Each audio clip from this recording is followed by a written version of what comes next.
আপুনি জানেনে world population review এটা ৱেবছাইটৰ একৰ্ডিং প্ৰত্যেক দিন এৰাউণ্ড 116,859 জন লোকৰ মৃত্যু হয়, য'ত 6952 per hour, 116 per minute and approx 2 people per second. অৰ্থাৎ যদি আপুনি ভিডিঅ'টো পজ কৰি আকৌ ৰিজিউম কৰে তেতিয়ালৈকে 2জন মানুহৰ মৃত্যু হ'ল চাগে। হ'ব পাৰে তাৰে ভিতৰত কিছুমানৰ এক্সিডেণ্টৰ কাৰণে মৃত্যু হৈ আছে, কিছুমানে এডভেঞ্চাৰৰ কাৰণে, কিছুমানে হাৰ্ট এটেকৰ কাৰণে আৰু কিছুমানে নেচাৰেল কজেছৰ কাৰণে। ডেথ এনেকুৱা এটা বস্তু যিটো প্ৰত্যেক লিভিং ছিংগল অৰ্গেনিজমত কমন, যাৰ বাবে আমি সকলোৱে ইজনে সিজনৰ লগত কানেক্টেড। কাৰণ ই এইটো নাচায় যে আপুনি কোন, আপোনাৰ জাতিটো কি, আপোনাৰ স্কিন কালাৰ কেনেকুৱা, অথবা আপোনাৰ কাষত কিমান টকা আছে। এই বিশ্বৰ সৰুতকৈ সৰু বা ডাঙৰ লেভেলৰ মানুহবিলাকেও ডেথক স্কিপ কৰিব নোৱাৰে। আৰু এই বস্তুটো বহুত ইণ্টাৰেষ্টিং হয়, কিয় জানেনে? কাৰণ চাওক, লজিকেলিতো আমি সকলোৱে এইটো বহুত ভালদৰে জানো যে আমি সকলোৱে এদিন মৰিবই লাগিব। কিন্তু আমাৰ মাজত কিমানজন ব্যক্তি এনেকুৱা আছে যিসকলে চিৰিয়াছ হৈ অকলে বহি এইটো ভাবিছে যে মোৰ যিটো ফিনাৰেল হ'ব সেইটো কেনেকুৱা হ'ব। সেই সময়ত মানুহে মোৰ বিষয়ে কি ক'ব? কেৱল আপোনাৰ লাভ ৰোমেন্সৰ অবিহনে তাৰে মাজত কিমানজন ব্যক্তি এনেকুৱা থাকিব যিসকলে সঁচাই আপুনি যোৱাৰ পাছত দুখী হ'ব। এইটো শুনাটো অলপ বেয়া লাগে, হয়নে?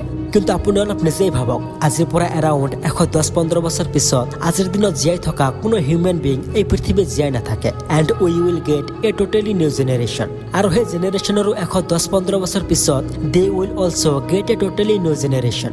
এইটো হ'ল আমাৰ লাইফৰ চাইকেল, যিটো কণ্টিনিউৱাছলি চলিয়ে থাকিব। তেন্তে ইয়ালৈকে আমি এইটো বুজি পাওঁ যে যদি আমি বেছিক লেভেলৰ কথা কওঁ, এজন লিভিং অৰ্গেনিজম হিচাপে যদি ভাবোঁ, তেন্তে আমাৰ লাইফৰ কোনো মিনিং নাই। ইয়াৰে ৰিলেটেড এটা ফিলচফিও আছে যাক আমি নিহিলিজম বুলি কওঁ, যিটো বেছিকেলি এইটোৱে কয় যে এই পৃথিৱীৰ যিকোনো বস্তুৰ কোনো মূল্য নাই। Every single thing in this world is meaningless. গতিকে এনেওতো আমাৰ লাইফৰ কোনো মিনিং নাইয়ে। কিন্তু আপুনি জানেনে, আমি হিউমেন্সৰ বাকী লিভিং অৰ্গেনিজমৰ মাজত সকলোতকৈ ডাঙৰ ডিফাৰেঞ্চটো কি? সেইটো হ'ল চেল্ফ এৱেৰনেছ। উই হিউমেন্স আৰ চেল্ফ এৱেৰ। আৰু এই বস্তুটোৱে আমাক মটিভেট কৰে লাইফত কিবা মিনিংফুল কৰাৰ বাবে। সেয়ে এই ভিডিঅ'ত মই এইটো নকওঁ যে এই ভিডিঅ'টো চোৱাৰ পাছত আপুনি আপোনাৰ লাইফৰ মিনিং পাই যাব, কাৰণ লজিকেলি আমাৰ ব্ৰেইনে ইয়াক ভালদৰে বুজিবই নোৱাৰে।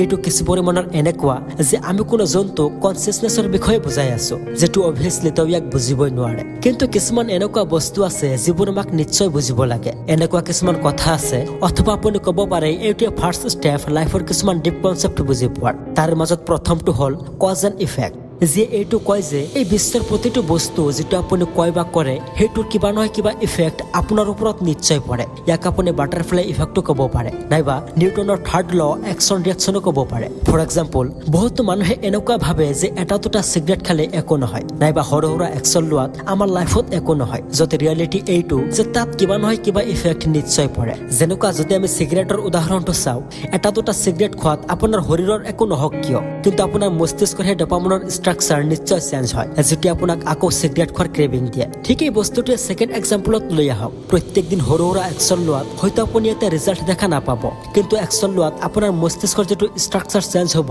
আৰু যিটো কনফিডেন্স লেভেল বুষ্ট হ'ব, এণ্ড ভৱিষ্যতত গৈ যিটো ৰিজাল্ট সেইটোৰ পৰা আপুনি পাব, আপুনি নিজেই আচৰিত হৈ পৰিব।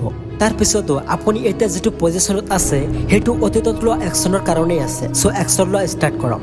আৰু 2 নম্বৰ পইণ্টটো হ'ল দ্য ল অফ ইমপ্ৰুভমেণ্টছ, যিটোৱে কয় যে এই বিশ্বত থকা প্ৰতিটো বস্তুৱে টেম্পৰাৰী। আমাৰ বডি, আমাৰ মাইণ্ড, আমাৰ ৰিলেশ্যনশ্বিপ, আমাৰ ছাকচেছ, আমাৰ ফেলিয়াৰ, সকলো বস্তুৱে টেম্পৰাৰী, পাৰ্মানেণ্ট একোৱে নাই। চ' ইয়াৰ পৰা আমি এইটোৱে বুজি পাওঁ যে বৰ্তমান সময়ত আমাৰ কাষত যি আছে সেইটোৰ ওপৰতে সুখী থাকিব লাগে। We should live in the present moment. আপোনাৰ কাষত যিটো মুহূৰ্ত এতিয়া আছে সেইটো বহুতেই মূল্যৱান। 3 নম্বৰ পইণ্টটো হ'ল the law of suffering and attachment. আপুনি জানেনে আমি দুখী হোৱাৰ কাৰণটো কি? সেইটো হ'ল এটেচমেণ্ট। কাৰণ যেতিয়া আমি কোনো বস্তু নাইবা কোনো মানুহৰ লগত এটেচ হৈ যাওঁ, তেন্তে বেছিকলি আমি এটা কণ্ট্ৰেক্ট চাইন কৰি লওঁ নিজৰ আনহেপিনেছৰ লগত। কাৰণ আমি অলপ আগতে জানি আহিলো যে nothing is permanent in this world. মানে যিকোনো মুহূৰ্তত, চৰি টু চে, বাট যিকোনো সময়ত আপোনাৰ ভাল লগা বস্তুবোৰ হেৰুৱাব পাৰে। সেইটো হ'ব পাৰে আপোনাৰ ভাল লগা কাৰ, ফোন, নাইবা আপোনাৰ কোনো ফেমিলি মেম্বাৰ, আনকি আমাৰ বডিয়ে আমাক এদিন হেৰুৱাব। সেয়ে don't be over attach to everything.